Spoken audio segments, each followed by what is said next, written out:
ओम नमो भगवते वासुदेवाय।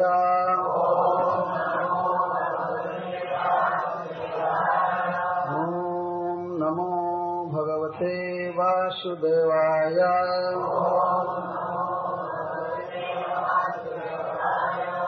ओम नमो भगवते वासुदेवाय।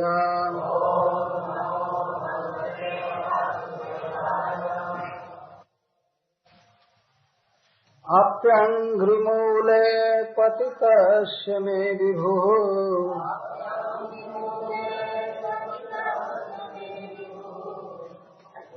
शिरस्य भास्यन्निजहस्तपङ्कजम्।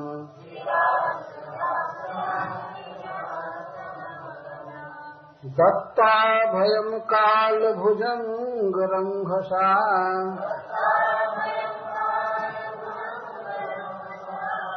प्रोद्वेजितानां शरणैषिणां नृणाम्।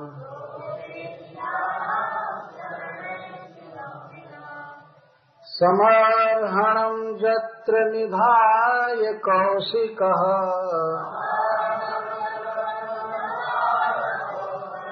तथा बलिश्चापजगत्त्रयेन्द्रताम्। यद्वा विहारे व्रजजोषितां श्रमम् स्पर्शेन सौगन्धिकगन्ध्यपानुदत्। समर्हणं यत्र निधाय कौशिकः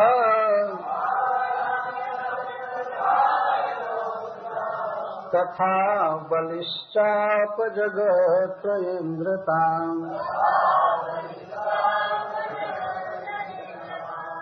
यद्वा विहारे व्रजजोषितां श्रमम्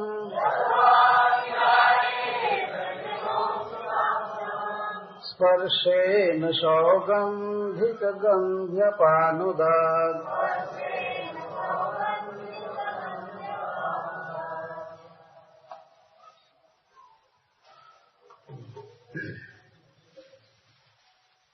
श्री अक्रूर जी भगवान के दर्शन का मनोरथ करने के बाद भगवान के प्रणाम का मनोरथ किए और इसके बाद भगवान के कर कमल के स्पर्श का मनोरथ कर रहे हैं। 2 श्लोकों में इसका वर्णन।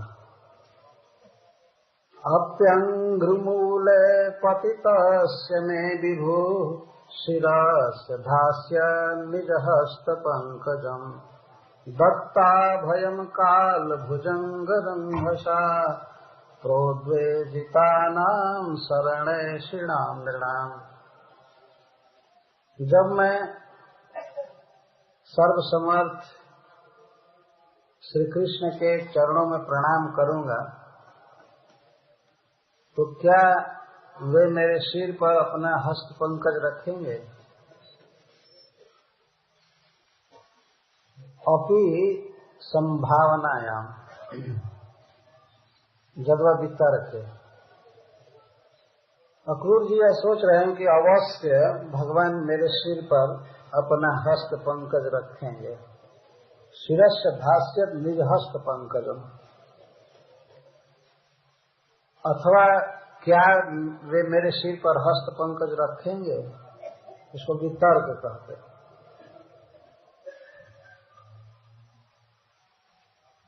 तो हस्त कमल की विशेषता बता रहे हैं।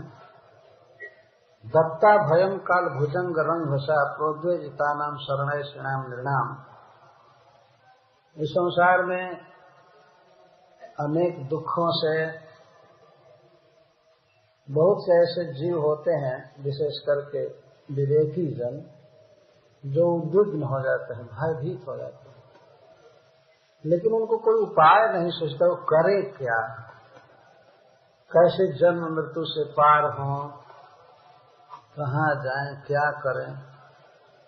परंतु शास्त्र के निर्देश से और साधुओं के उपदेश से उनको एक आश्रय मिलता है और वो है भगवान। भगवान का वरद हस्त सभी शास्त्र कहते हैं। जैसे गीता में भगवान कहते हैं दैवी हेषा गुणमयी मम माया दुरत्यया मामेव ये प्रपद्यन्ते माया में तम तरन्ति। यह माया अत्यंत कठिन है पार होने में, लेकिन जो लोग मेरी शरण लेते हैं वे इस दुष्कर माया को पार कर जाते हैं। एवं शब्द लगाकर भगवान यह कह रहे हैं कि केवल मेरी ही शरण लेने पर माया से पार हुआ जा सकता है, और किसी की शरण लेने पर व्यक्ति माया से पार नहीं हो सकता।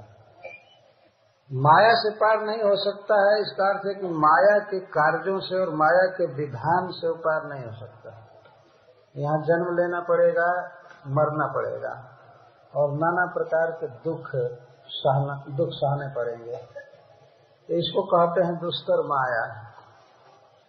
और काम, क्रोध, लोभ, मद, मत्सर्य, मोह, ये सब बहुत भयावह है।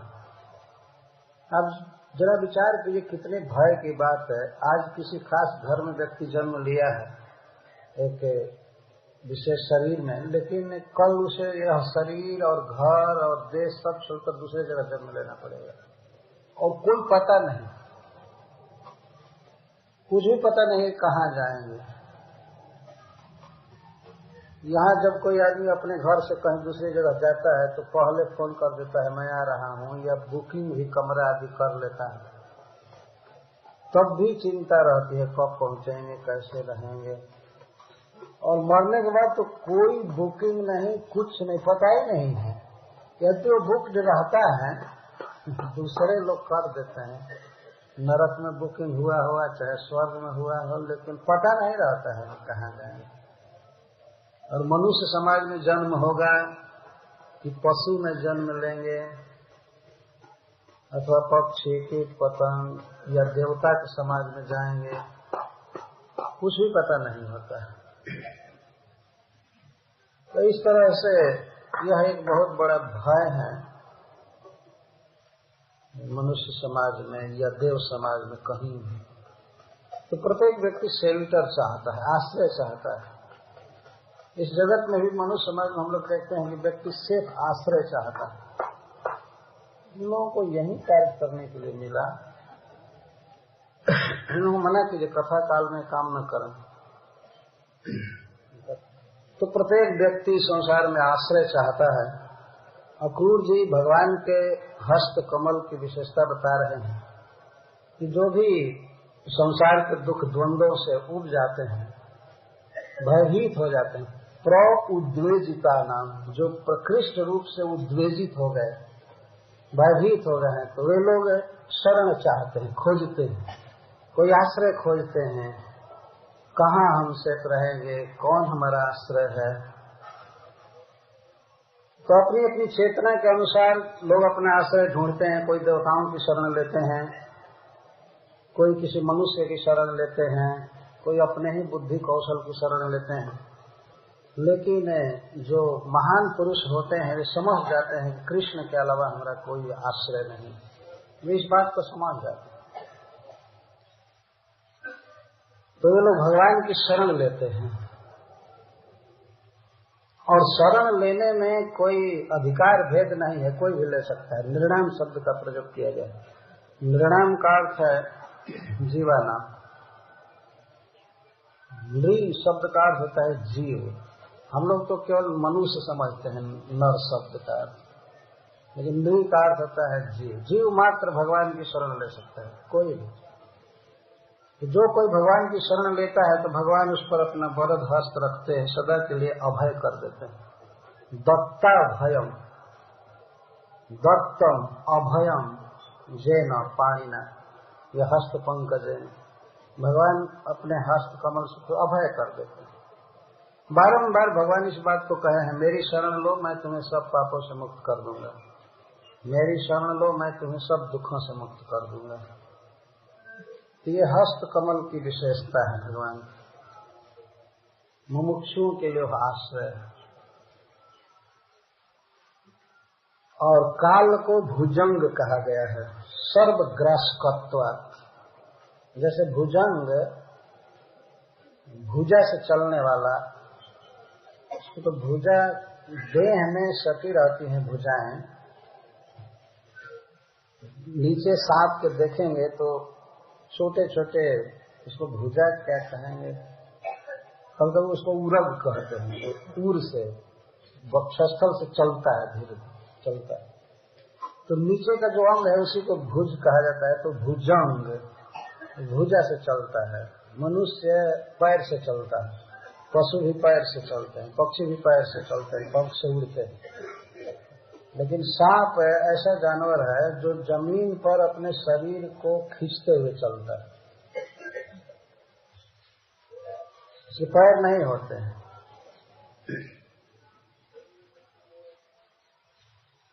पन्नग इसे कहते हैं, पत न, जिसको पैर नहीं है, जो पैर से नहीं चलता है, इसको पन्नग कहते हैं। भुजंग जैसे कोई महान शक्तिशाली अजगर हो और वो ग्रास कर रहा हो,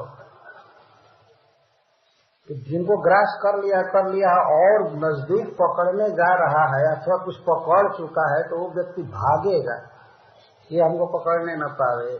काल वास्तव में सर्प की तरह पकड़ रहा है। सर्प बहुत धीरे धीरे ग्रास करता है। हम लोग की जो आयु बीत रही है, 1 महीना 2 महीना, साल भर, 10 साल, इस तरह से, तब देखते हैं लगता है कि दिन बीतने में कितना समय लग रहा है। कोई तो कहते हैं कि टाइम पास नहीं हो रहा है, इसलिए कुछ चाय पियो, कुछ मूंगफली खाओ, टाइम पास करे। लगता है जाम हो गया है, अब काल बीत नहीं रहा। काल तो अपनी उसी गति से चल रहा है। तो इतना कुछ लोगों के पास फालतू समय होता है कि वो समझते हैं कि हमारा समय बिताना बड़ा कठिन है, कहीं टाइम पास करना है। लेकिन उसी रफ्तार से काल बीत जाता है, दिन बीत जाता है, रात आ जाती है, रात बीतती है, दिन आता है। तो एक एक दिन 12 घंटा बीता, तो 12 घंटे की आयु तो गई। तो काल सर्प के भीतर हम कुछ ज्यादा चले गए और निरंतर जा रहे हैं। तो कुछ लोग डर जाते हैं सांप से, तब शरण चाहते हैं, तो शरण उन्हें पता लगता है कि भगवान दत्ता भयम काल भुजंग रंघसा। परंतु जो बहुत कम बुद्धि के लोग होते हैं, वो इसकी चिंता नहीं करते हैं कि हम मर रहे हैं या आयु घट रही है या ये होगा, जो होगा देखा जाएगा। बस यही एक फिलॉसफी है उनकी। क्या चिंता करनी है, जो होगा देखा जाएगा, खूब अच्छा से देख लेंगे उस दिन, देखा जाएगा। और किसी से कहिए कि अरे भाई मर करके नरक में चले जाओगे, थोड़ा डर हो, तो कहता है नरक कहाँ है, किसने देखा है? आप बताइए। अब जो देखे हैं उनको लाइए, उसको गवाही देने के लिए, तब मानेंगे।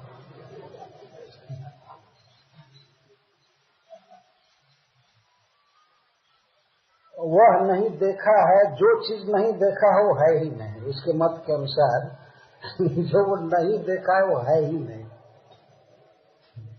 तो क्या क्या देखा है दुनिया में, बताइए, उससे पूछिए क्या क्या देखे हैं। देख करके ही मानोगे।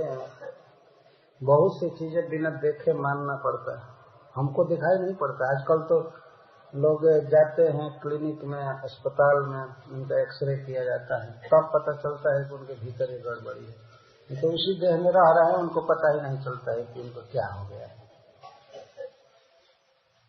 उसी देह में रह रहा है, कई साल से रह रहा है, जन्म लिया उसी में, और उसी की गड़बड़ी का पता नहीं रहा। और दूसरा कोई व्यक्ति जान जाता है, दूसरा कोई व्यक्ति बाहर है और फिर भी नाड़ी पकड़ करके जान जाता है और बता देता है कि आपको ये गड़बड़ी है। और कभी कभी तो लोग जाकर डॉक्टर से पूछते हैं, डॉक्टर साहब हमको क्या हो गया है, जरा बताइए उनको क्या हो गया है। तो शरीर का पता नहीं है, परंतु नरक आदि सबका पता लगा लिए हैं कि वो नहीं है।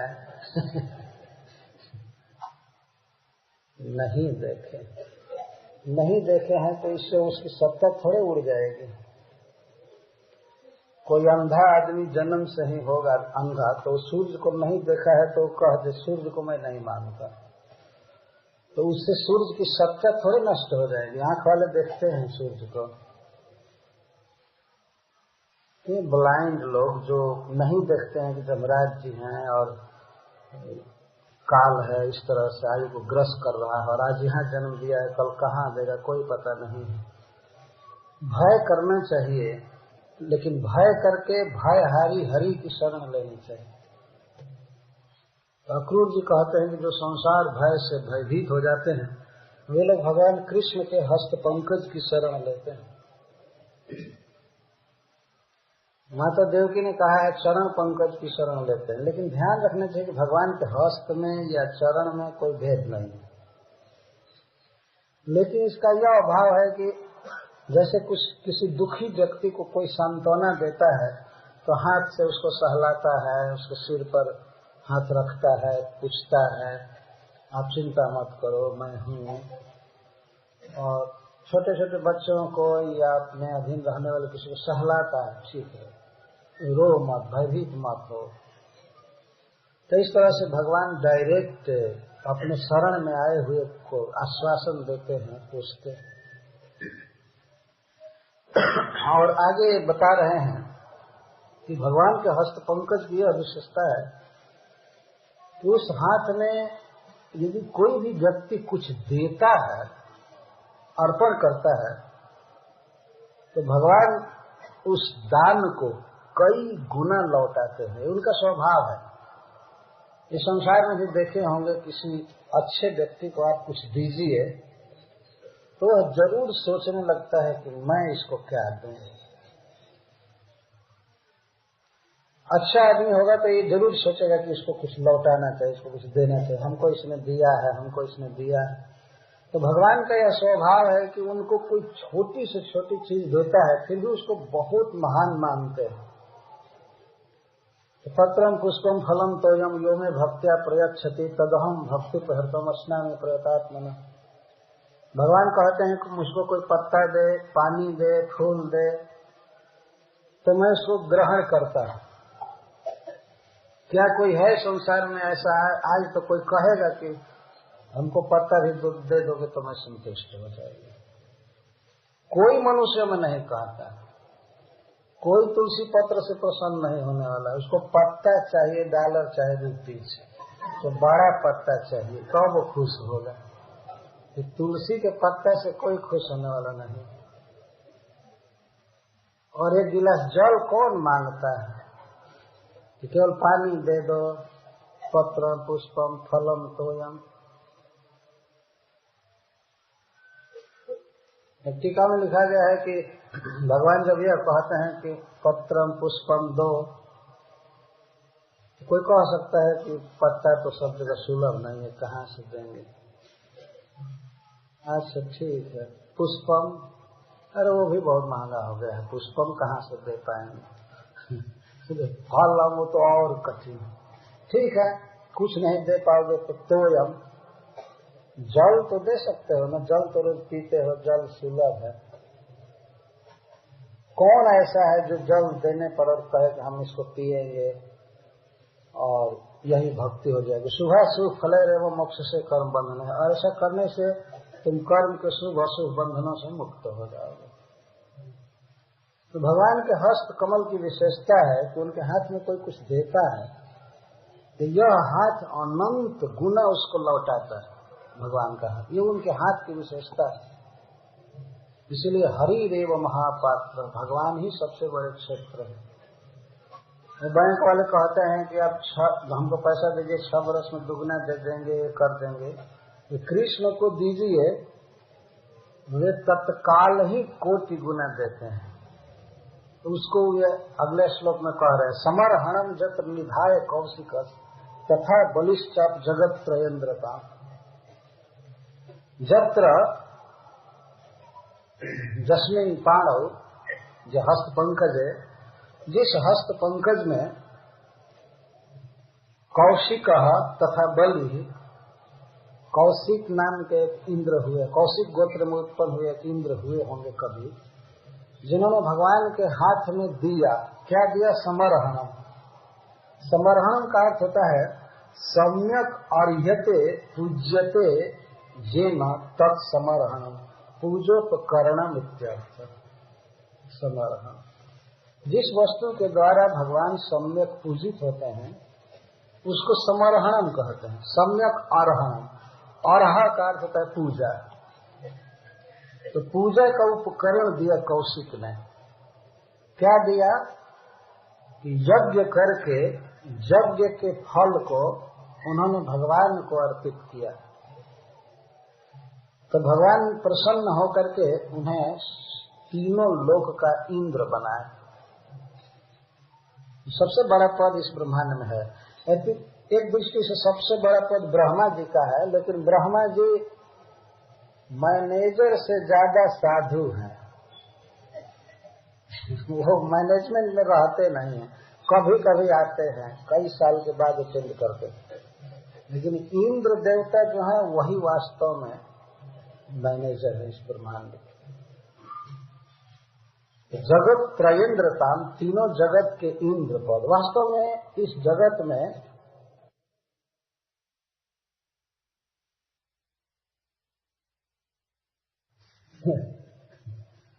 तो अमुक मंदिर है या अमुक कक्ष है, अमुक शर्मा हम इदम गृहणा, मैं इसको ले रहा हूं या इसको दे रहा, ऐसा कहते हैं, संकल्प बोलते हैं।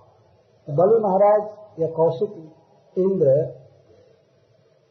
ये दिए भगवान के हाथ में, जल दिए भूदान करने के लिए, और 3 पग भूदान करने के लिए जल दिए।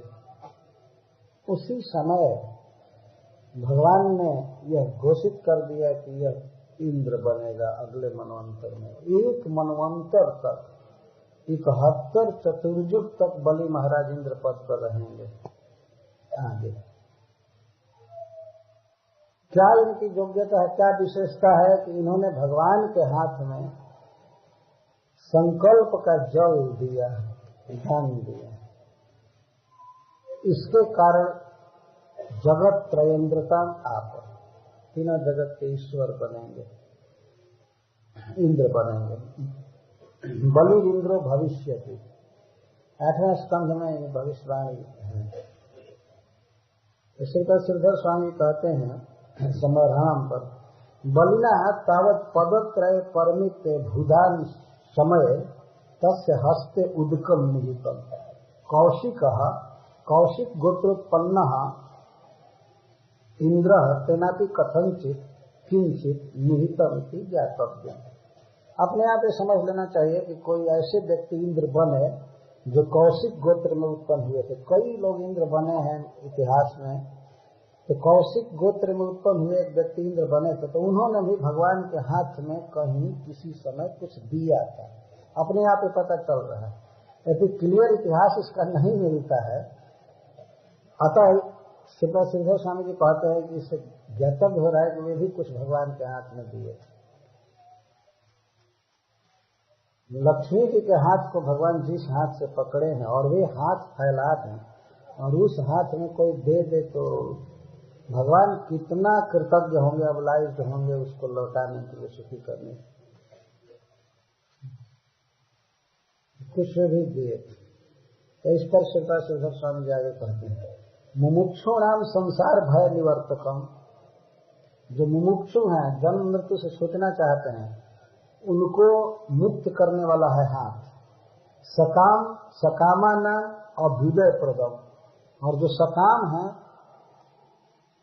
कुछ चाहते हैं, तो उनको भगवान सबसे बड़ा बड़ा पद देते हैं, धन देते हैं। ये भगवान का हाथ देता है, ये तो कहा गया। और जदवा विहार है तो मुमुक्षुणाम संसार भय निवर्तकम सकामानाम अभ्युदय प्रदम च इति उक्तम अनुरक्तानाम परम सुखदम चेत्या। और जो अनुरक्त है भगवान में, भगवान के श्री विग्रह से जिनको बहुत प्रेम है, तो उनको भगवान का अंग बहुत सुख देते हैं। स्पर्श करके, सुगंध दे करके या पंखा झल करके भी भगवान श्री कृष्ण राधा रानी के लिए पंखा भी झलते हैं, झूला झुलाते हैं, चरण संवाहन भी करते हैं। तो जो अनुरक्त हैं कृष्ण में, न तो ऐसा काम है न मुमुक्षु है, न तो उनको कुछ चाहिए और न संसार भय है उनको, केवल कृष्ण से प्रेम करते हैं। जो प्रेम करते हैं तो उनको भगवान के हस्त कमल बहुत सुख देते हैं। इसी बात को कहे जदवा विहार वह शब्दों वितर्क, जब कर पंकजम विहार रास क्रीड़ायाम। अक्रूर जी याद कर रहे हैं कि रास क्रीड़ा के समय जब गोपियां थक गई थी तो भगवान उनके मुख कमल को पोंछे। जितनी गोपियां थी उतने कृष्ण थे, कोटि कोटि गोपियां थी, कोटि कोटि कृष्ण। आवेश था, नृत्य हो रहा था, और केवल नृत्य ही नहीं, और भी नाना प्रकार के वन भ्रमण और हिंडोलक, कई प्रकार के विहार चल रहे थे उस समय। और होलिकोत्सव में जब भगवान ने शंखचूड़ का वध किया था फागुन में, उस समय भी गोपियां थक जाती थी। नाचते नाचते भगवान के सुख के लिए वो नाचते नाचते कभी थक जाती थी, और थकने पर वे अब लगता था कि मूर्छित हो गई। प्रेम की मूर्छा होती है, आनंद की मूर्छा। तो भगवान उनको अपने गोद में पकड़ लेते थे खड़े खड़े, और वो भी निश्चिंत कृष्ण के गोद में ऐसे खड़ी हो जाती। तो भगवान ऐसे ले करके और उनके मुख को पोंछते थे अपने हाथ से।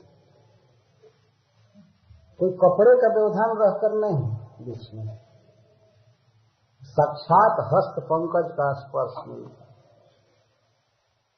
भगवान सेवा कर रहे थे श्री गोपी जनों। तो इस लीला की याद कर रहे हैं श्री अक्रूर जी की। जिन हाथों से, जिस हाथ से, हस्त पंकज से भगवान अपनी प्रियाओं के परिश्रम की बूंदों को पोंछते हैं, क्या वही हस्त कमल मेरे सिर पर रखेंगे? अवश्य रखेंगे, क्योंकि और विशेषता बता रहे हैं कि वही हस्त पंकज तो बलि महाराज को इंद्र बना रहे हैं, वही हस्त पंकज कौशिक को इंद्र बनाए, और वही हस्त पंकज भयभीत शरण में आए हुए को संसार बंधन से छुड़ाते हैं। तो हमारी तो यह कामना नहीं है कि मैं संसार बंधन से छूटूं, और न तो मुझे इंद्र बनने की कामना है, और न तो यही कामना है कि भगवान मेरा पसीना पोंछे। हमारी तो केवल इतनी ही कामना है कि हमारे सिर पर वे हस्त पंकज रखें, वे अवश्य रखेंगे।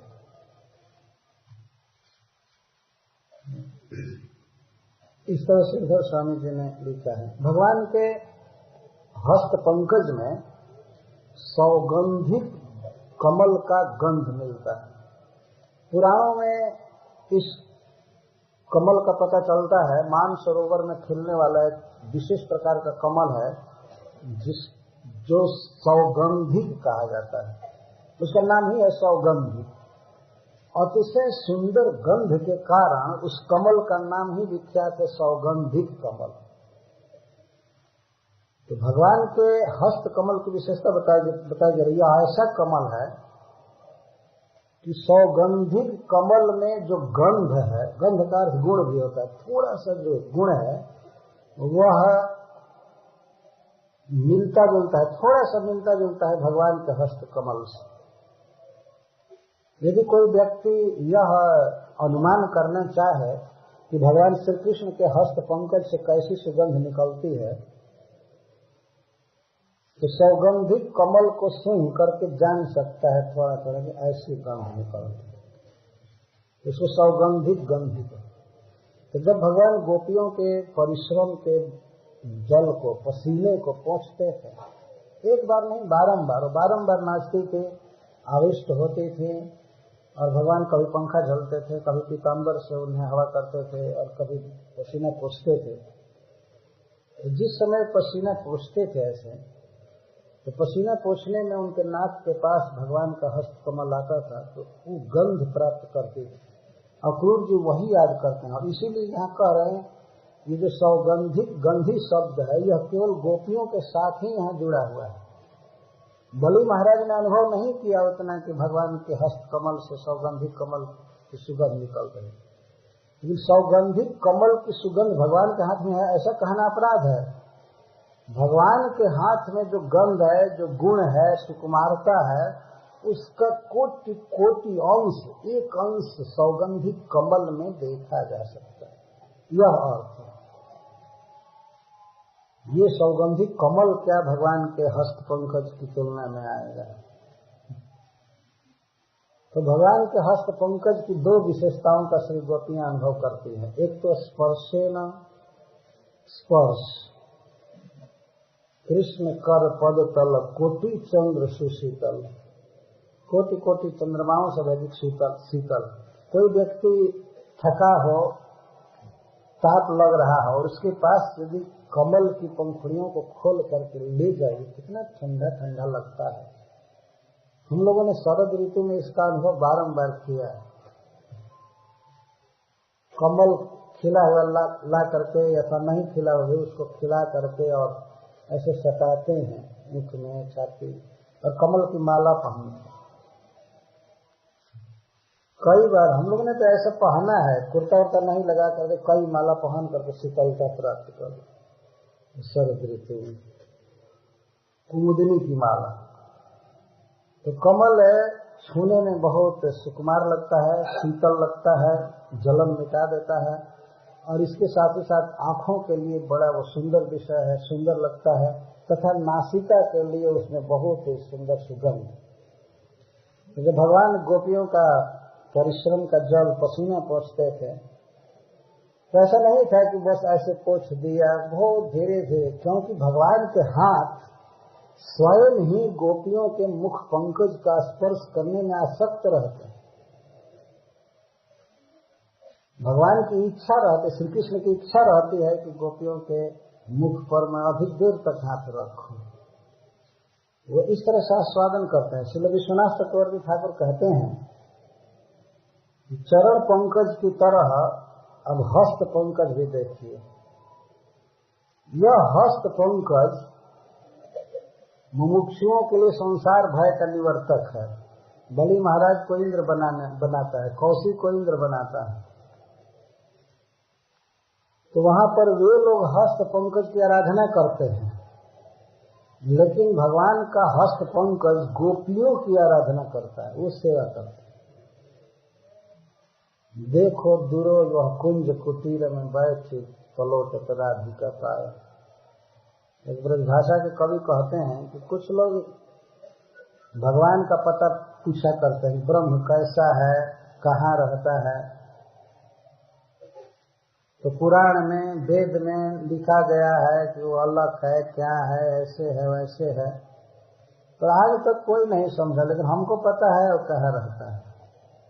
देखो दूरो वह कुंज कुटीर में बैठ पलोट राधिका पाए। ब्रह्म कहाँ रहता है? जाओ जाओ वृंदावन ब्रज में जाओ, किसी कुंज में छिप करके राधिका का पैर दबा रहा हो,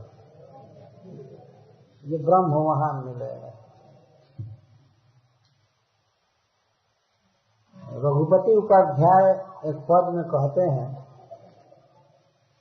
कि श्रुति मित्र, कैसे है श्रुति मित्र, स्मृति। कुछ लोग वेद पढ़ते हैं, पढ़ते रहे, स्मृति पढ़ते हैं, पढ़ते हैं, भारत मन में भजंत भव भी का, और संसार से डर करके कुछ लोग महाभारत पढ़े, जो भी पढ़ना हो, उपासना करना हो। हम तो एक ही साधन जानते हैं बस, अहमी हम नंदम वंदे जस्या लिंदे परम ब्रह्म। मैं तो केवल नंद महाराज की वंदना करना जानता हूं, क्योंकि उन्हीं के अलिंद में, आंगन में भगवान रहते हैं। बस मैं नंद महाराज की वंदना के अलावा कुछ नहीं जानता, और जिसको जो करना हो करते रहे।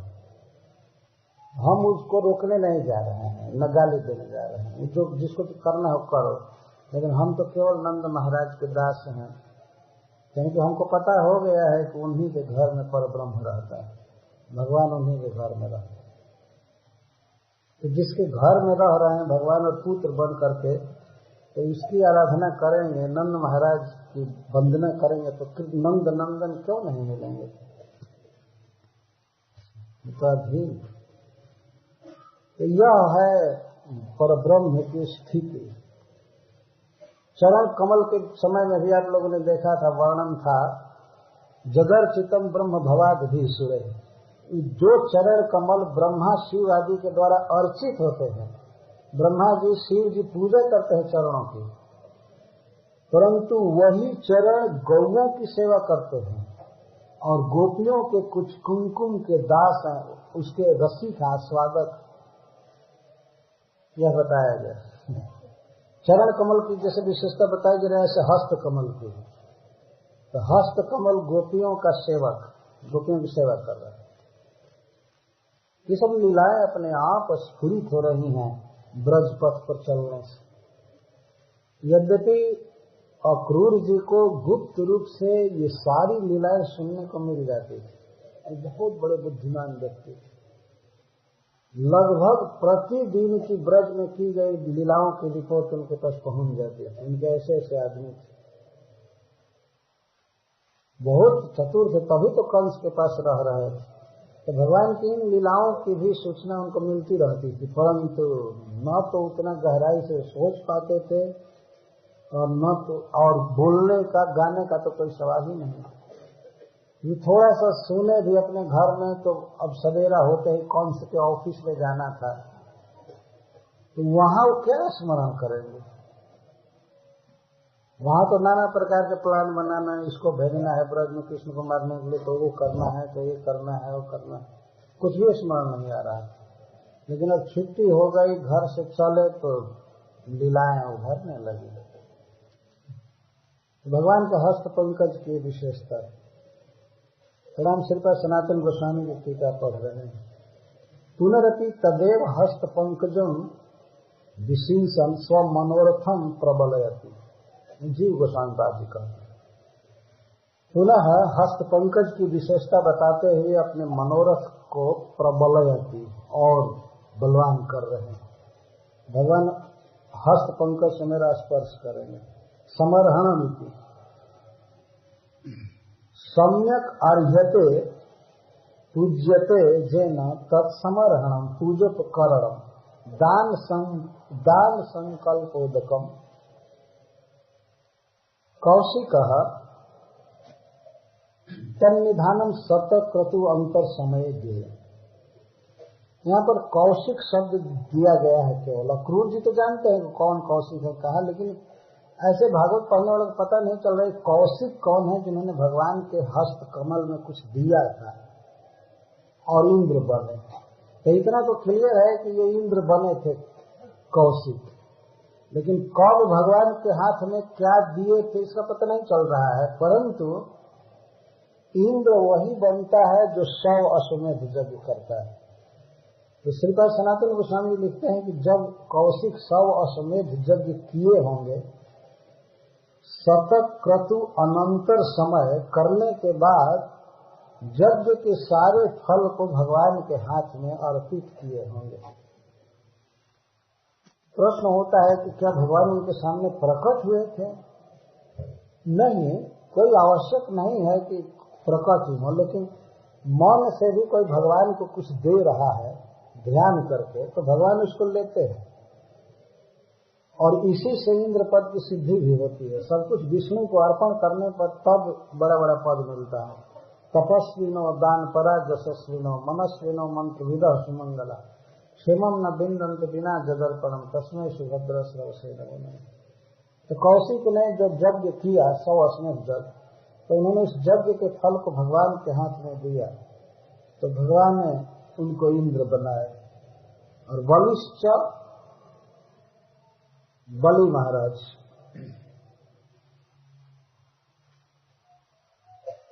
बलि भी जगत त्रयेंद्रता को प्राप्त करेंगे। कौशिक तो कर चुके और बलि भी करेंगे, ये अगले मनवंतर में इंद्र बनेंगे। अद्भुत बात है कि इस मनवंतर में भगवान इनसे भीख मांगे कि हमको 3 पग भूमि दे दीजिए, और तीनों लोक को लेना चाहते थे तीनों जगत, लेकिन जा करके एक भिखमंगे जैसा नाटक किए।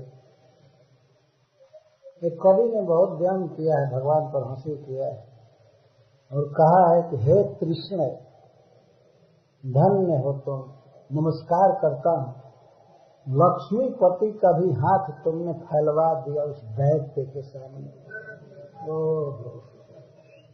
तुम इतना बलवान हो, भगवान को भी संकोच नहीं हुआ कि हम किसके आगे हाथ फैला रहे हैं। अरे लक्ष्मी जो उनकी गृहिणी है, ऐसा काम उनको नहीं करना चाहिए। क्या ये कवियों की अपनी भावना है भगवान के प्रति कहने की।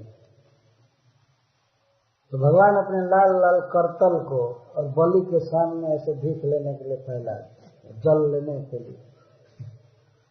कृष्णा तुम किसी को नहीं छोड़ती हो, तुमने वामन देव को भी नहीं छोड़ा। ध्यान रखना चाहिए कि ये सब भगवान पर नियम लागू नहीं हो सकता है, लेकिन एक मजाक करने के लिए ऐसी बात कही जाती है। लेकिन जिस समय भगवान लेने के लिए हाथ बढ़ाए होंगे तो उस समय हाथों का ध्यान कैसे करना चाहिए, इसको कभी कह रहे हैं। मुख्य बात यह,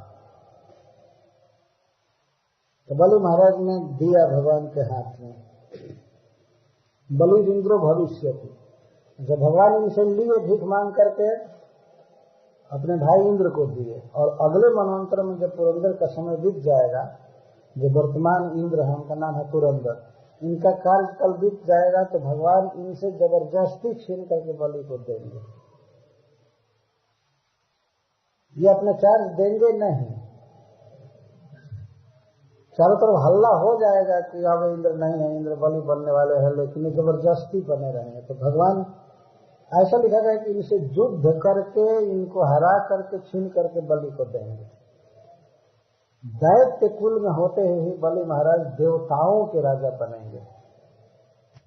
दैत्यों का स्वभाव होता है देवताओं से हमेशा कलह करते हैं, लेकिन एक दिन ऐसा आएगा कि बलि महाराज देवताओं में इंद्र बनेंगे और देवताओं की रक्षा करने के लिए दैत्यों को मारेंगे, और भगवान उनके साथी बनेंगे, क्योंकि प्रत्येक इंद्र के साथी बनते हैं ब्रह्मांड की सरकार चलाने के लिए। भगवान अवतार लेते हैं, इसको मनवंतर अवतार कहते हैं। तो बलि इंद्रो भविष्यति इति भागवत वचन प्रमाणेन कर्म निर्धारणात्। तो अक्रूर जी क्यों कह रहे हैं कि बलि इंद्र बनेंगे, क्योंकि भागवत कह रहा है।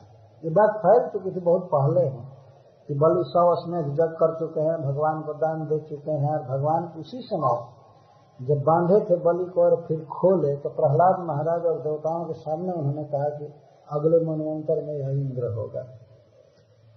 भगवान कहे तो भगवान का वचन तो सब जगह फैल गया होगा पूरे ब्रह्मांड में। और विष्णु पुराण में लिखा गया है, जत्राम्बुविन्यस्य बलिर्मनोज्ञान अवाप भोगान वसुधा तलस्था तथा मरत्वं त्रिदशाधिपत्यं मनवंतरं पूर्ण मपेत शत्रु। भगवान के हस्त कमल में केवल जल दे करके बलि महाराज इस पृथ्वी के, इस जीवन में मनोज्ञ भोग को प्राप्त किए। वे अभी भी कुछ दिन इंद्र पद पर थे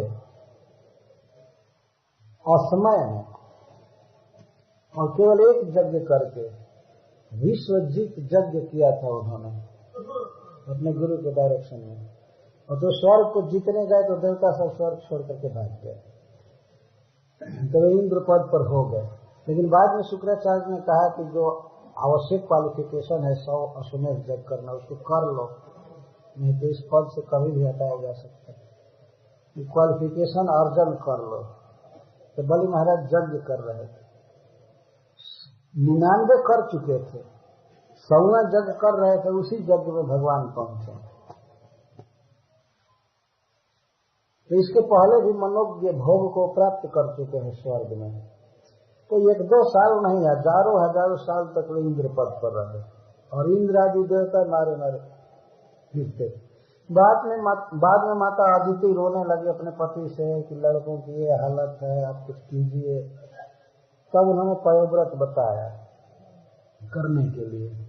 माता अदिति ने पयोव्रत किया तो उससे भगवान प्रसन्न हुए और वामन देव के रूप में अवतार लिए।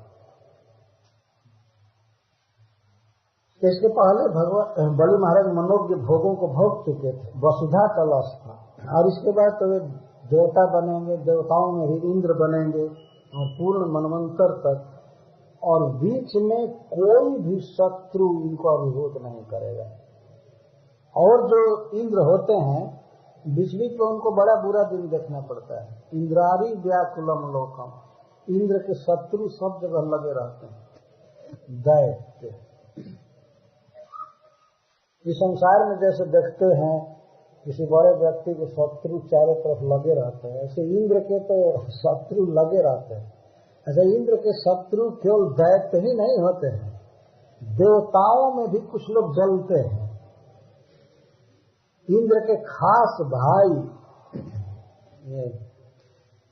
ये नाम क्या थे, वृत्रासुर के बाद त्वष्टा, खास भाई, लेकिन वे इंद्र को मारने के लिए वृत्रासुर को उत्पन्न किए, क्योंकि उनके पुत्र को विश्वरूप को ये मार दिए थे, इंद्र मार दिए थे। तो देवताओं में भी चलता है, इंद्र को मारने के लिए यज्ञ किए, और मारने वाला उत्पन्न हो भी गया, लेकिन ब्राह्मण लोग नहीं चाहते थे कि इंद्र भगवान मारेगा, इसीलिए वो नहीं मार पाए। ब्राह्मणों ने रक्षा किया था वास्तव में, और भगवान के शरण में है। लेकिन इतनी विपत्ति आ जाती है, और पद तो बीच में कई बार छोड़ देना पड़ता है। परंतु बलि महाराज जब इंद्र बनेंगे तो कोई भी शत्रु इनका कुछ नहीं कर पाएगा। भगवान वामन देव ने कहा है, कोई भी तुम्हारे विरुद्ध चलेगा दैत्य कोई, तो मैं अपने गदा से उसको शांत कर, मैं अपने चक्र से शांत कर दूंगा। तो अपेत शत्रु लिखा गया। तो विश्वजीत जग करके प्राप्त कर चुके थे, अथवा भगवान के श्री हस्त में जल आदि समर्पण किए, तो इससे इनको इंद्र पद मिलने वाला है ही, और 100 अश्वमेध जग कर दिए हैं, तो इसका भी फल भगवान को अर्पित किए हैं। बलिष्ठ तथा अवाप, तथा का अर्थ है अनिर्वचनीय, तथा का अर्थ है वो तो वैसा फल पाए, वैसा में तो अनिर्वचनीय कुछ क्या, द्वारपालकत्वादि, द्वार पालकत्वादि न तद बसी कर्णादिकम आपैति।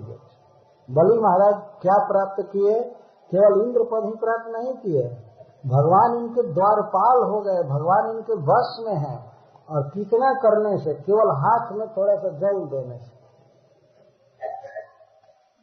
भगवान के हाथ में उन्होंने जल दिया, जल ही दिया ना, और पृथ्वी अभी क्या दिया, पृथ्वी उनकी बात की थी कि वो देते, सब भगवान का है, सब कुछ भगवान का पहले से ही था, वो दिए क्या, लेकिन देने की भावना हुई इनकी, और भगवान के हस्त पंकज में जो जल दिए शुद्ध भाव से, तब भगवान ने इनको इंद्र पद बनाया, और भगवान इनके वश में हो गए, इनके द्वारपाल हैं। जिस लोक में रहते हैं वहां कोई भी भीतरी शत्रु नहीं है, कोई दैत्य बलि महाराज के विरुद्ध नहीं चल सकता है, और बाहर से आक्रमण करने का तो कोई प्रश्न ही नहीं। जहां भगवान रक्षक हैं वहां क्या हो सकता है। तो यह सीखने लायक बात है, भगवान कृष्ण को देना चाहिए, भगवान को देना चाहिए। इसलिए गीता में भगवान कहते हैं जो देना हो तो हमको दो। तो उसमें भगवान अब ये कहे वो कहने जाए कि दूसरे को मत दो, समझदार आदमी समझ जाएगा। जब करोसी ददसनासी, जब जुहोसी ददासी, जब तपस्यसी कौनते तत्कुरु समझो। हे कुंती नंदन, तो तुम मेरे मित्र हो, मैं तुमसे बिल्कुल खोलकर बता रहा हूं, जो भी करते हो मेरे लिए करो। मतलब कर्म की जो शक्ति है तुम्हारी लड़ने की और शक्ति, मेरे लिए करो। इस शक्ति का उपयोग अपने परिवार के लिए या और सबके लिए नहीं, किसी के लिए नहीं, मेरे लिए करो। करने की शक्ति है तो शक्ति का एक प्रयोग मेरी सेवा में करो। जब करो सी जदस्नासी, जो अस्नासी, जो तुम खाते हो, कपड़ा पहनते हो, घर मकान बनाते हो, वास्तव में पहले मुझे अर्पण करो, मुझे दो। जब तपस्यसी कौन, जदस्नासी, जब जुहोसी, जो तुम हवन करते हो, हवन करने का त्याग करना ही होता है। जो हवन करते हो, हा शब्द त्याग के अर्थ में होता है, और हवन का अर्थ होता है त्याग।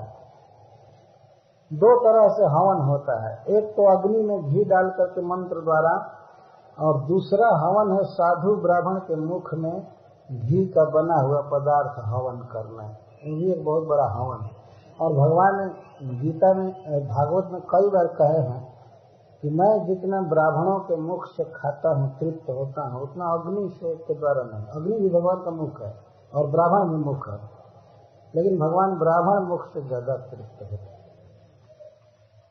इस बात को उन्होंने बारंबार कहा, और ऐसा कहा है कि ऐसा पदार्थ जिसमें घी टप टप टपक रहा हो, हलवा आदि, और किसी शुद्ध भक्त को, ब्राह्मण को खिलावे कोई, और खा करके वो तृप्त हो करके और भजन करे, तो जैसा मैं उस ब्राह्मण को, भक्त को खिलाने से तृप्त होता हूँ, वैसा आग में घी जलाने से नहीं। अति वह भी मुख है, उस मुख से भी मैं खाता हूँ, लेकिन जितना मुझको रस मिलता है ब्राह्मण के मुख से खाने में, उतना अग्नि मुख से नहीं। तो जो हवन करना हो मुझे, मेरे लिए करो, मुझे संतुष्ट करने के लिए। जब तपस्या कौन्तेय, अगर कष्ट सहने की तुम्हारे भीतर शक्ति है, व्रत उपवास जो भी कर रहे हो, मेरे लिए कष्ट सहो, मेरे लिए करो। और ददास, जब जो देते हो तो मुझे दो। भगवान को ये कहने की आवश्यकता नहीं कि और के लिए नहीं, और के लिए नहीं, लेकिन भक्त जो व्याख्या करेंगे इस गीता के श्लोक की, तो उनको तो कहना ही पड़ेगा, और को नहीं, और को नहीं, भगवान को। क्योंकि कलयुग में इतना डल माइंडेड लोग हैं कि दोनों बात नहीं कहेंगे तो समझेंगे ही नहीं। इतना कहने के बाद भी कृष्ण को अर्पण नहीं करते हैं, दूसरों को ही दिया करते हैं। हमने देखा है संसार में, दूसरों को देते रहते हैं, भगवान को नहीं देते। ये प्राय है संसार में। इस विद्या को सीखने की जरूरत है। भगवान को देने वाला ही वास्तव में विद्वान है। भगवान को दिया हुआ अक्षय हो जाता है, तो बहुत गुना मिलता है, बहुत गुना मिलता है। एक बार बलि ने, उस दैत्य ने पानी दिया भगवान के हाथ में, और भगवान ने उसको इंद्र बना दिया। बहुत भगवान के हाथ उदार।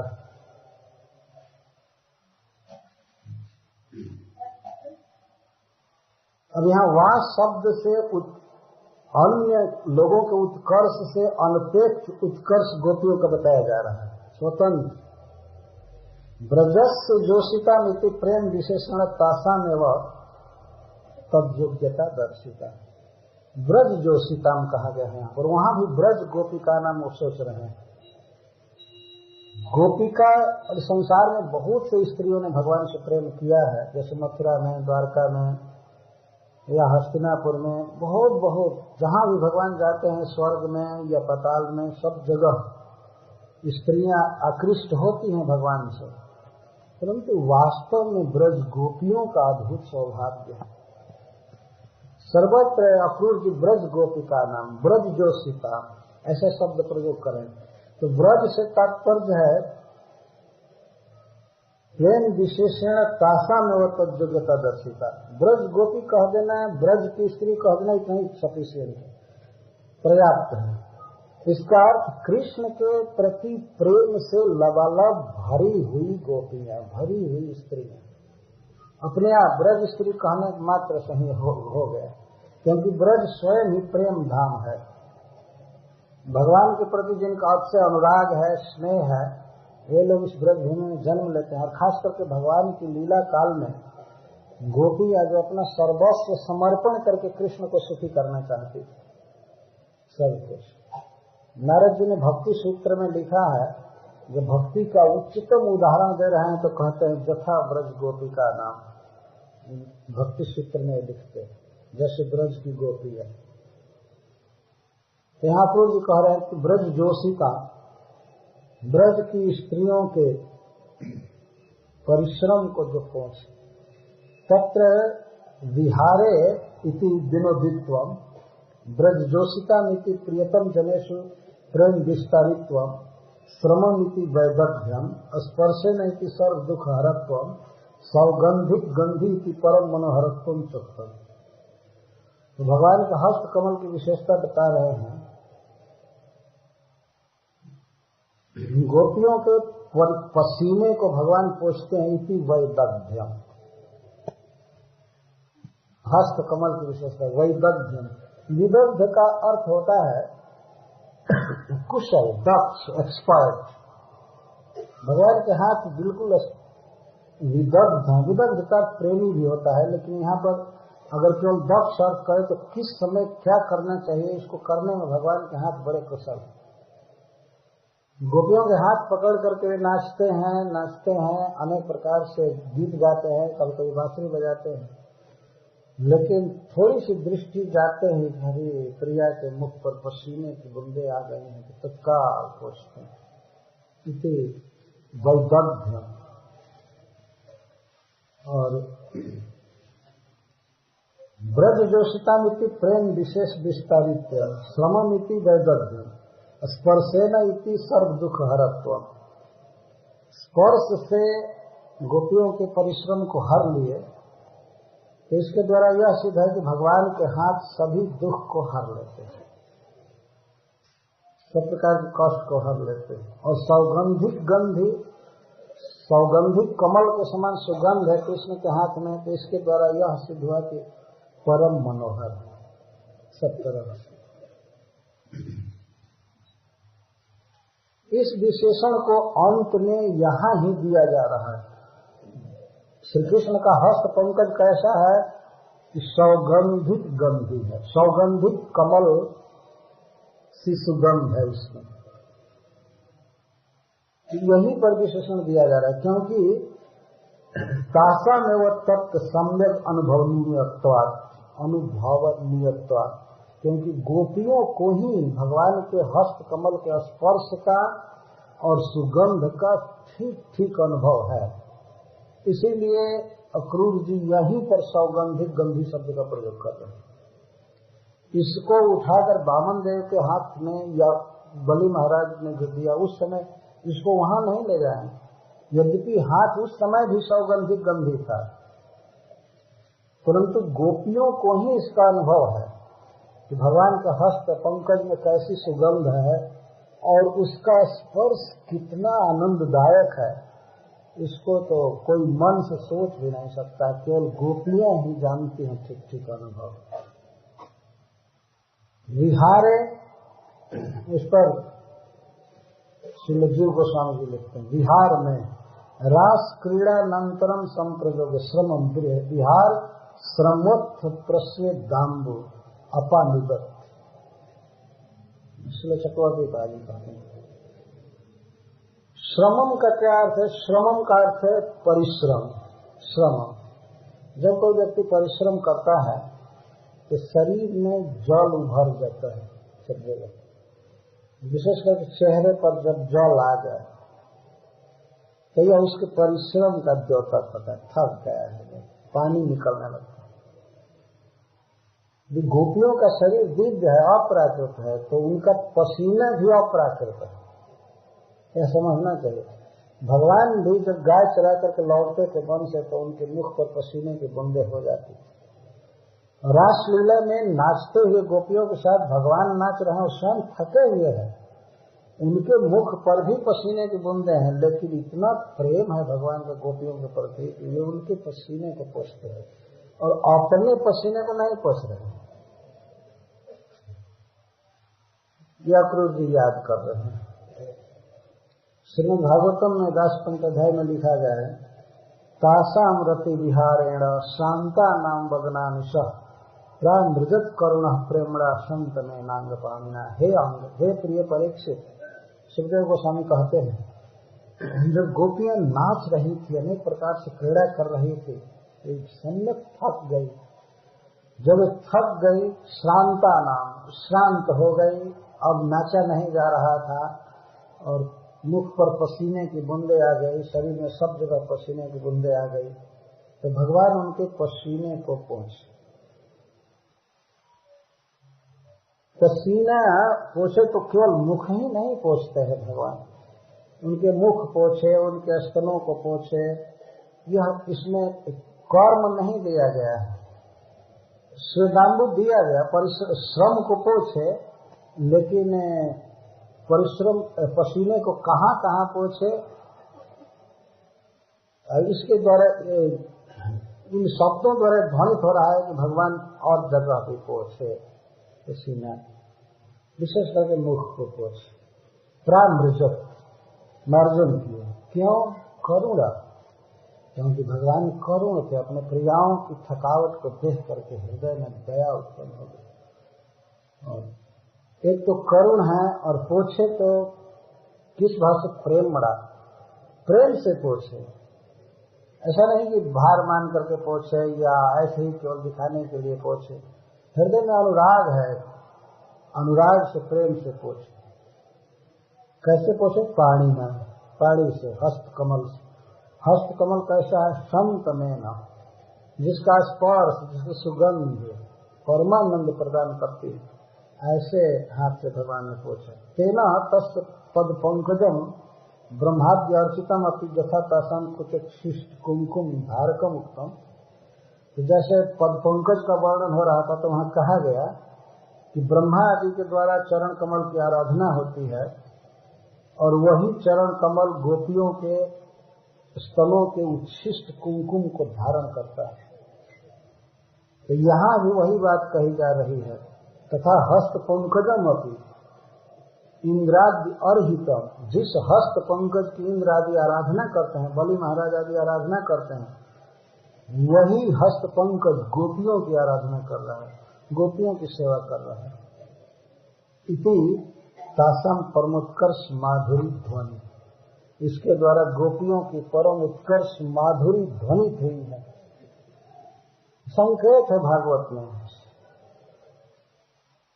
कृष्णदास कविराज गोस्वामी कहते हैं, स्थाने स्थाने भागवते करी अच्छे व्याख्याने कहा सुख व्यासे नंदन।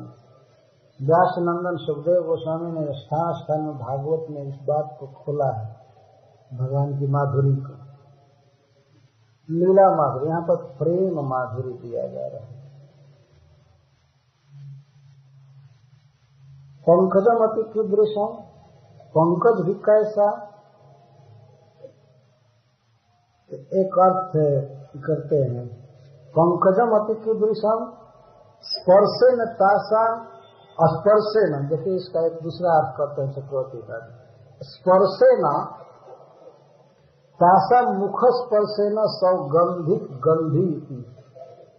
गोपियों के मुख का स्पर्श करने से भगवान के हाथ में सौगंधिक कमल की गंध आ जाती है।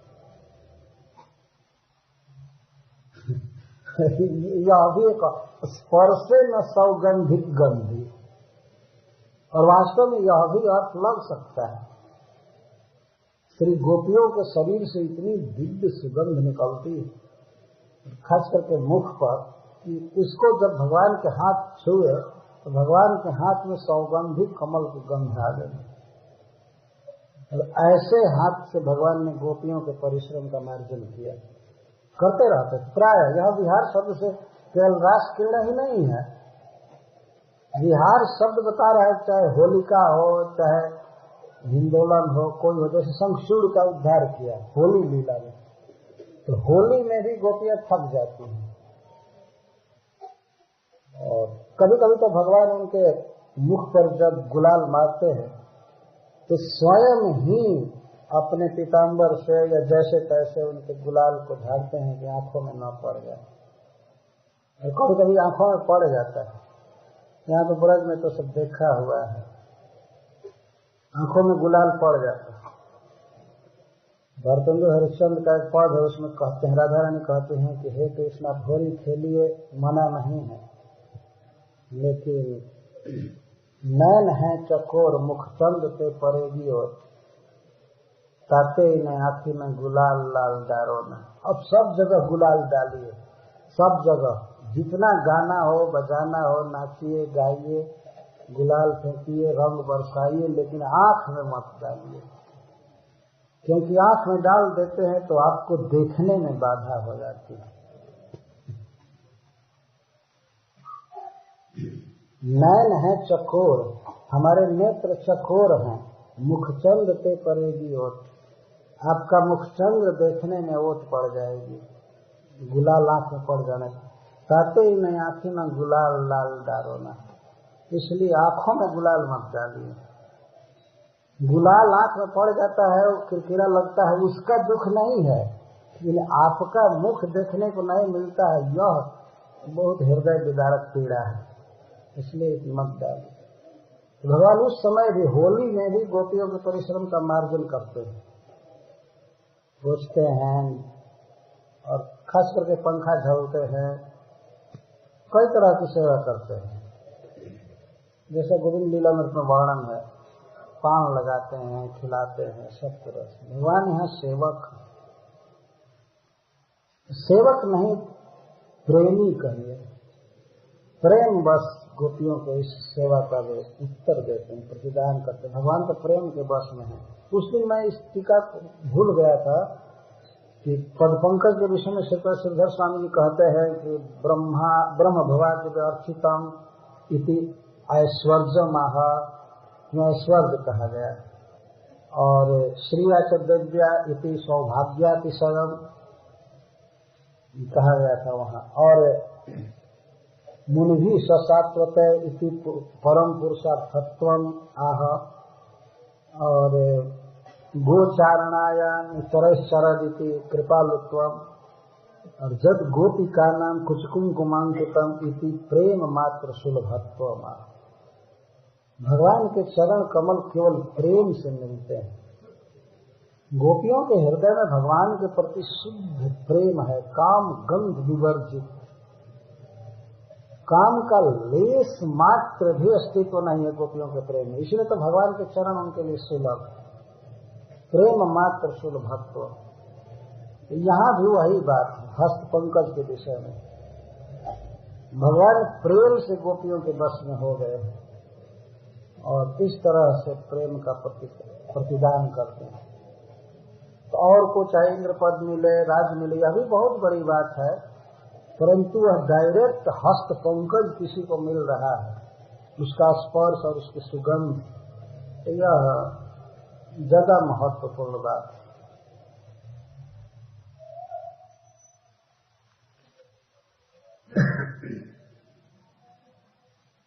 भगवान के शरीर में कैसी सुगंध है, इस सौगंधिक गंधी पर चैतन्य चरितामृत में कुछ लिखा गया है, उसको हम यहाँ प्रस्तुत करना चाहते हैं।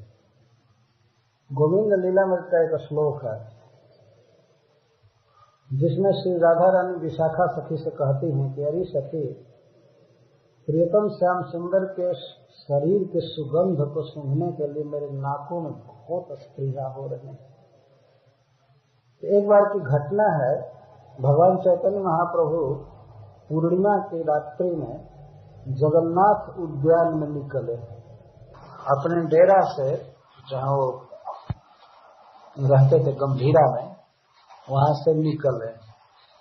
तो कृष्ण के विरह में वे निकले थे, तो सब परिकर जैसे राय रमानंद जी, स्वरूप दामोदर और सब लोग आए साथ में।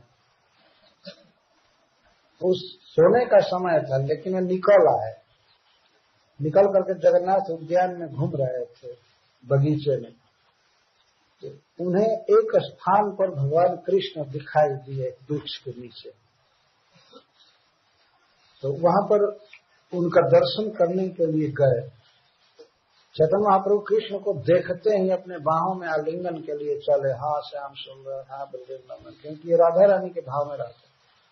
जब वहां आलिंगन करने के लिए गए तो कृष्ण अंतर्हित हो गए। अंतर्हित तो हो गए, उनका रूप नहीं दिखाई पड़ रहा था, परंतु श्री कृष्ण के शरीर की सुगंध चारों तरफ फैल गई। तो चैतन्य महाप्रभु सूंघने लगे, भौरे की तरह उनके नाकों, उनके नासिका में इस तरह का संचलन हो रहा था, सूंघने लगे और हा कृष्ण, हा प्रियतम, हा श्याम सुंदर, हा ब्रजेंद्रनंदन, आप कहाँ हैं कह करके डोलने लगे। इतनी दिव्य सुगंध थी कि अब सूंघने की प्रवृत्ति बढ़ गई और इधर उधर घूमने लगे। दर्शन के लिए प्रार्थना करते थे, भगवान दिखाई नहीं दे रहे, तो निरंतर नासाय पैसे कृष्ण परिमल गंध आस्वादिते प्रभु हईला पागल। निरंतर सुगंध आ रही थी भगवान के शरीर से, लेकिन चैतन्य महाप्रभु को दर्शन नहीं मिल रहा था। तो उस गंध को सूंघते सूंघते ऐसा लगता था कि चैतन्य महाप्रभु तो पागल होते। गंध आस्वादिते प्रभु हईला पागल। और वहां पर सब लोग भरे पड़े हैं, लेकिन वे सूंघ रहे हैं। इधर से हवा आ रही है, इधर से आ रही, और जिधर से हवा आ रही थी, सुगंध आ रही थी, उधर दौड़ते थे कि इधर प्रियतम श्याम सुंदर है, इधर है, दौड़ते थे आलिंगन करने के लिए। लेते चैतन्य चरितामृत में चैतन्य कृष्णदास कविराज गोस्वामी कहते हैं, गंध मात्र पाए तार गंध नहीं पाए। गंध मिल रहे थे, लेकिन गंध हमें पता भी होता है, पता नहीं मिल रहा था कृष्ण। सुगंध आ रही। कृष्ण गंध लुब्ध राधा सखी रे जो कहिला, से श्लोक पढ़ी प्रभु अर्थ करिला। तो कृष्ण के सुगंध के विषय में राधा रानी ने श्री विशाखा जी से जो कहा है श्री लीलामृत में, तो उसी श्लोक को चैतन्य महाप्रभु बारंबार पढ़ने लगे। तो उसकी व्याख्या चैतन्य महाप्रभु कर रहे हैं उस श्लोक की। वह श्लोक इस तरह से, कुरंग मद जिद बपुः परिमलोर में कृष्टांगना स्वकांग नलिनाष्ट के शशि जुताब्ज गंध प्रथः मदेन्दु वर चंदना गुरु सुगंध चर्चार्चितः समय मदन मोहन सखी तनोति नासा स्पृहा कस्तूरी का नीलोत्पल तार जयी परिमल ताहा जिन कृष्ण अंग गंध। कस्तूरी में और नील उत्पल में, नील कमल में जैसा परिमल होता है, जैसा सुगंध होता है, ऐसा सुगंध कृष्ण के अंग से निकलता है। तो यह सुगंध तो प्राकृत होता है, लेकिन भगवान के शरीर से जो सुगंध निकलती है वो तो बहुत दिव्य है, अप्राकृत है, लेकिन कुछ कुछ साम्य है उस तरह की सुगंध। इसीलिए कह रहे हैं, कस्तूरी का नीलोत्पल तार जयी परिमल ताहा जिन कृष्ण अंग गंध जाते 14 भुवने करे सर्व आकर्षण नारी गणेर आंखी करे अंध। तो राधा रानी के भाव में विलाप कर रहे हैं चैतन्य महाप्रभु गंध की बात कह कर कि श्री कृष्ण का अंग सुगंध सारे विश्व में व्याप्त है और सबको आकर्षित करता है, विशेष करके स्त्रियों के आंखों को अंधा कर देता है। विवेक शून्य स्त्रियां घर द्वार भूल जाती हैं कृष्ण के सुगंध को पाने के लिए। सखी है कृष्ण गंध जगत माता है। हे सखी, हे विशाखे, कृष्ण का अंग गंध सारे जगत को पागल बना रहा है। माता है, मतवाला कर रहा है। इसका मतलब जो कृष्ण के अंग की सुगंध को ग्रहण कर लेता है, फिर वह संसार के काम लायक नहीं होता है। वो सब कुछ खान पान व्यवहार भूल जाता है और उसी गंध के लिए व्याकुल रहता है। नारी व नासाते पैसे सर्वकाल तहाँ बैसे कृष्ण पास भरी लैया जाए। कृष्ण के अंग की सुगंध के विषय में कह रहे हैं कि वो सदा स्त्रियों के नाक में प्रवेश करता है और सर्वकाल वहीं रहता है, कृष्ण के पास पकड़ कर ले जाता है। इसका अर्थ है कि जिस व्यक्ति को कृष्ण की सुगंध सूंघने को मिलेगी वो कृष्ण के लिए बेचैन हो जाएगा, कृष्ण को पाना चाहेगा। तो इसी को कहते हैं चैतन्य महाप्रभु कृष्ण पास धरी लिया जाए, कृष्ण के पास पकड़ करके ले जाता। नेत्र नाभि बदन कर जुग चरण यही अष्टपद्म कृष्ण अंगे। कृष्ण के अंग में 8 कमल है, अष्ट कमल। नेत्र 2 हुए, ये 2 कमल, नाभि और वदन मुख और 2 हाथ 2 चरण। वैसे सर्वांग शरीर भी एक कमल ही है, लेकिन अंग विभाजन की दृष्टि से कह रहे हैं यही अष्ट पद्म कृष्ण अंगे। कृष्ण के अंग में, श्री विग्रह में, श्री मूर्ति में ये 8 कमल हैं। 2 नेत्र, 1 नाभि, 1 मुख और 2 चरण, 2 हाथ। कर्पूर लिप्त कमल तार जैसे परिमल से गंध अष्ट पद्म संगे। तो ये 8 कमलों में कैसा गंध रहता है, कर्पूर लिप्त कमल, किसी परम सुगंधित कमल में कर्पूर लेप दिया जाए तो कर्पूर और कमल की मिलित सुगंध जैसी होगी, ऐसी गंध निकलती है कृष्ण के 8 अंगों से, दिव्य गंध। इसका अनुभव कभी कभी भक्त लोग करते हैं, जो भगवान की लीला में जो है सखागण, मैं ये कह रहा हूं।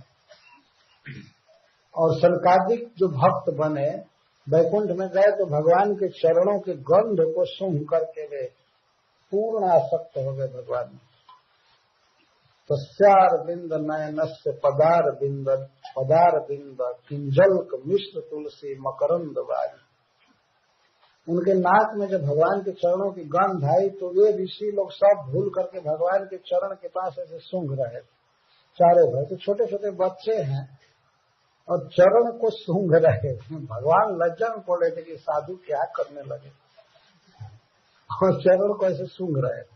प्रभुपाद जी फोटो चित्र भी बनवाए हैं, तो ठीक ऐसा है। भगवान तो बड़े शरीर वाले, और ब्रह्मा जी के चारों बेटा गए थे, यद्यपि वे क्रोध में थे उस समय, द्वारपालों को साथ दे चुके थे, लेकिन भगवान को देखे तो उस सुगंध सूंघने लगे। तो भगवान ने अपने अंग गंध से सनकादिक को चेंज कर दिए, तो सदा के लिए परम शुद्ध वैष्णव हो। कैसी गंध आती? कर्पूर लिप्त कमल तार जैसे परिमल, परिमल मतलब सुगंध से ही गंध अष्ट पद्म संगे, 8 कमलों में बहुत दिव्य सुगंध निकलती है। हेम किलित चंदन ताहा करी घर्षण ताहे अगरु कुंकुम कस्तूरी। अच्छा, श्री कृष्ण ऊपर से एक तो उनके शरीर में बहुत दिव्य सुगंध अपने आप है, और ऊपर से सुगंधित चीज धारण करते हैं, लेप करते हैं शरीर पर। कस्तूरी तिलकम ललाट पटले और वक्षस्थले कस्तूरम नासाग्रे वर्मोक्तिकम करतले वेणु करे कंकरम सर्वांगे हरिचंदनम सुलल। तो सर्वांग में हरिचंदन लगा, सबसे बेस्ट क्वालिटी का चंदन। तो उसी को यहाँ पर चैतन्य महाप्रभु कह रहे हैं राधा रानी के भाव में कि चंदन को घिसा जाए, सबसे सुगंधित चंदन को घिसा जाता है, उसमें सोने का भस्म डालकर, ऐसा चंदन का लेप कृष्ण रोज धारण करते हैं। हेम किलित चंदन ताहा करी घर्षण ताहे अगुरु कुंकुम कस्तूरी, अथवा सोने के पीढ़ा पर चंदन घिसा जाता है, पत्थर पर नहीं। तो ऐसा चंदन घसा जाता है, और ताहे अगुरु कुंकुम कस्तूरी, और उस चंदन में अगुरु कुंकुम कस्तूरी डाला जाता है, और फिर उसमें कर्पूर पीस करके डाला जाता है। तो कर्पूर सने चर्चा अंगे पूर्व अंग गंध सने मिली तार जैन कैले। और इस तरह से ये सारे पदार्थ कृष्ण के अंग में लगते हैं। तो हम तो ऐसा समझते हैं, चैतन्य महाप्रभु कहते हैं कि कृष्ण के अंग में जो सुगंध है उसी को ये सब चुरा लिए हैं, सट कर, और चुरा करके अपने बाप दादा को भेज दिए या अपने परिवार को भेज दिए। प्रश्न होता है, चंदन में सुगंध कहाँ से आया, कस्तूरी में सुगंध कहाँ से आया? ये कृष्ण के शरीर पर लगते हैं तो वहां से कृष्ण के सुगंध को चुरा लेते हैं, और चुरा करके उधर अपने बाप दादों को भी भेज दिए, पूर्वजों को भी, और बाद में जो चंदन आदि होंगे उनको भी दिए। तो इनमें कहा सुगंध ऐसा है? सारा सुगंध तो कृष्ण के अंग का है। तो हरे नारी तनु मन नासा करे घूर्णन खसाय निधि छुटाए केश बंद करिया आगे बावरी नाचाए जगत नारी है न टका किया कृष्ण गंध।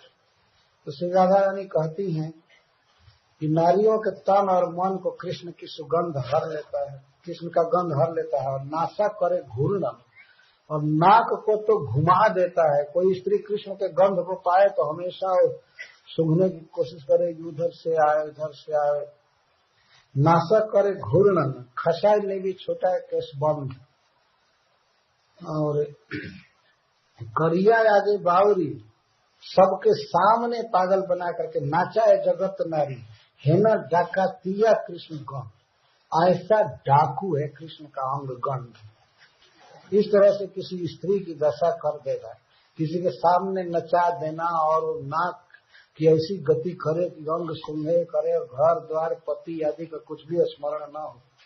तो कृष्ण का अंग गंध दस्यु है न डाकातिया, ये डकायत है कृष्ण का अंग गंध।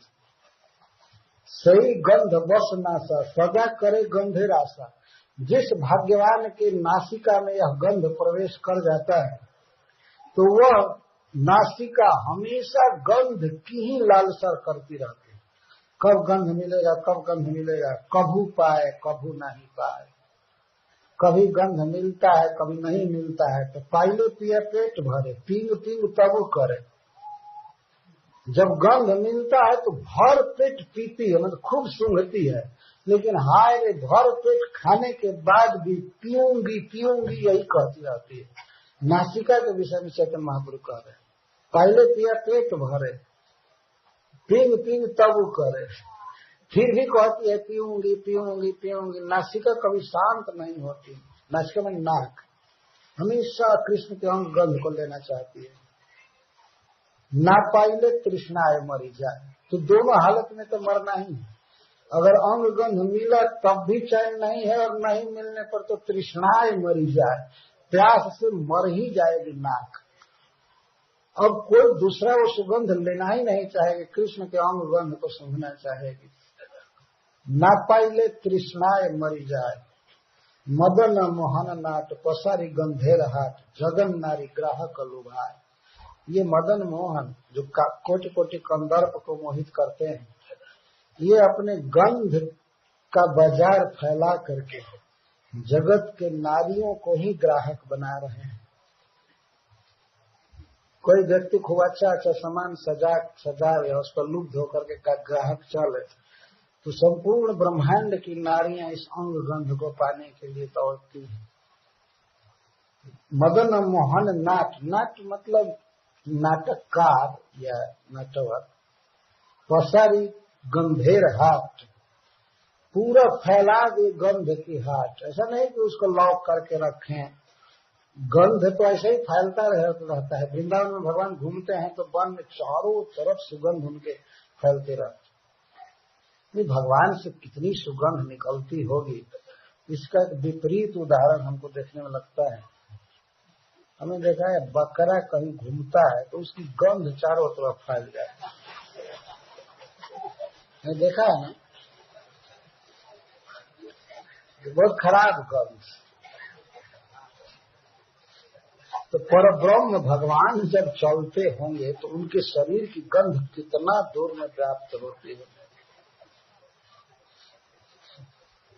इसलिए भक्त लोग अभ्यास करते हैं, भगवान के चरणों पर चढ़ाए हुए पुष्प और तुलसी को सूंघते हैं। सूंघते सूंघते एक दिन वो टाइम आएगा कि भगवान के डायरेक्ट चरण गंध को सूंघने का अवसर मिलेगा। यह एक अभ्यास है। तो उसी चरण की ओर बढ़ रहे हैं, तो चरणों पर चढ़ाए हुए पुष्प, तुलसी, चंदन आदि को अवश्य सूंघना चाहिए और निर्माल धारण करना चाहिए। यह एक अपॉर्चुनिटी से वास्तव में भगवान के उस दिव्य ओरिजिनल गंध को पाने का।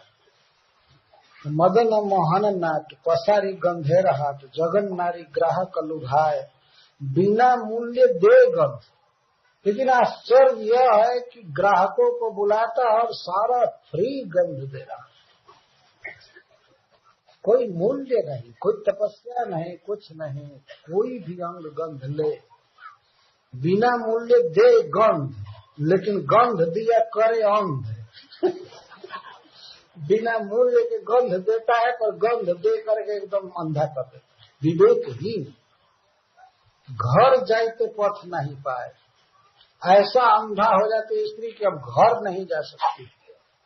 अंधा मतलब विवेकहीन, काम धाम से लापरवाह, बिल्कुल अब अंग गंध ही पाना चाहेगी वृंदावन में रह करके, और अपने घर ब्रज में नहीं लौटती। बिना मूल्य दे गंध, गंध दिया करे अंध, घर जाते पथ नहीं पाए, घर जाने का रास्ता भी नहीं सोचता है, फिर जाएगी कैसे। इस तरह से भगवान के अंग गंध का यह चमत्कार है। यही मत गौर हरि गंधे कैल मन चूरी, इस यही हालत गौर हरि की हुई थी जगन्नाथ उद्यान में, पुरी में। यही मत गौर हरि गंधे कैल मन चूरी, भृंग प्राय इत उत भार, जैसे भौरा दौड़ता है गंध के लिए, अपने पंखों को फैलाकर चैतन्य महाप्रभु दौड़ते थे कृष्ण के गंध को पाने के लिए। इधर मिले इधर मिले, कभी गंध मिलती थी कभी नहीं मिलती थी तो दौड़ते थे, कहाँ मिलेगी कहाँ मिलेगी, भौरा की तरह। भृंग प्राय इत उत धाय, जाए वृक्ष लता पासे, कृष्ण स्फुरे से ही आसे, कृष्ण ना पाए गंध मात्र पाए। किसी वृक्ष के पास, लता के पास जाकर के झांकते थे, इधर उधर देखते थे, कृष्ण दिखाई पड़े, लेकिन कृष्ण दिखाई नहीं पड़ते थे, कृष्ण के शरीर की गंध आ रही थी। स्वरूप रामानंद गाय, प्रभु नाचे सुख पाए। चैतन्य महाप्रभु की यह दशा देखकर स्वरूप दामोदर उच्च स्वर से गान करते थे, रामानंद जी गान करते थे। जैसे जैसे लोग गाते थे वैसे वैसे चैतन्य महाप्रभु नाचते रहते थे। चंदन चर्चित नील कलेवर, पीत बसन बनमाल, ये सब गीत वो लोग गाना चालू करते थे। सुगंध के कारण, ऐसी गंध है कृष्ण की, ऐसा ये है, जैसा राधा रानी ने गाया है, जैसा कि जयदेव जी ने गाया है, या चंडीदास विद्यापति आदि महानुभावों ने भगवान के सौंदर्य सुगंध को जो गाया है, ये दोनों भगवान के परिकर गाने लगते थे। जैसे जैसे गाते थे वे नाचते थे विभोर होकर। स्वरूप रामानंद गाय, प्रभु नाचे सुख पाए, यही मत प्रातः काल भैला। इस तरह से भोर हो गया, रात भर गाते नाचते। स्वरूप रामानंद राय, करी नाना उपाय, महाप्रभु बाह्य स्फूर्ति कैला। तो कई प्रकार से उपाय करके, नाम संकीर्तन आदि करके तब बाह्य स्फूर्ति किए। तब चैतन्य महाप्रभु को होश आया कि अरे मैं एक सन्यासी हूँ और ये हूँ। राधा रानी के भाव से उतर करके तब चले अब स्नान आदि के लिए। तो रात भर इस तरह से गंध के फेर में घूमते रहे, कई घंटा। इस प्रकार से भगवान के शरीर से सुगंध निकलता है। तो इस श्लोक में सौगंधिक गंधी, ये भगवान के हस्त पंकज की विशेषता बता रहे। तो श्री अक्रूर जी के मन में अवश्य मनोरथ होता है कि जिस समय भगवान हमारे मस्तक पर हाथ रखेंगे तो जरूर सुगंध तो आएगी। वह तो सुगंध बहुत दूर में जाती है, तो मुझे भी उस सुगंध को सूंघने का अवसर मिलेगा। लेकिन उस सुगंध के सबसे योग्य पात्र तो उस ब्रज की गोपियां हैं, उनको स्पर्श मिलता है, सुगंध मिलता है, सब तरह से कृष्ण उनके हैं। इस लीला की स्फूर्ति हो रही है।